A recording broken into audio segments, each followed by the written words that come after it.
Want to know how to easily add admins to your WhatsApp group? I will show you exactly how to do it. So watch until the end to learn a secret method for assigning admins in hidden groups.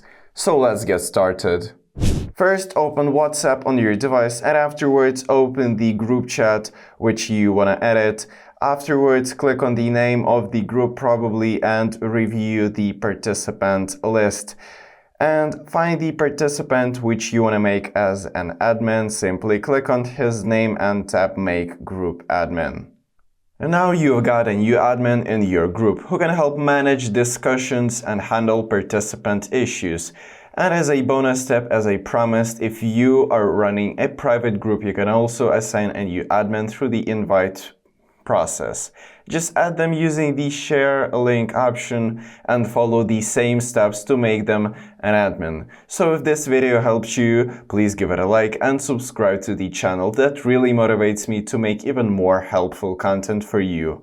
Thank you for watching until the end. See you in the next video. Bye.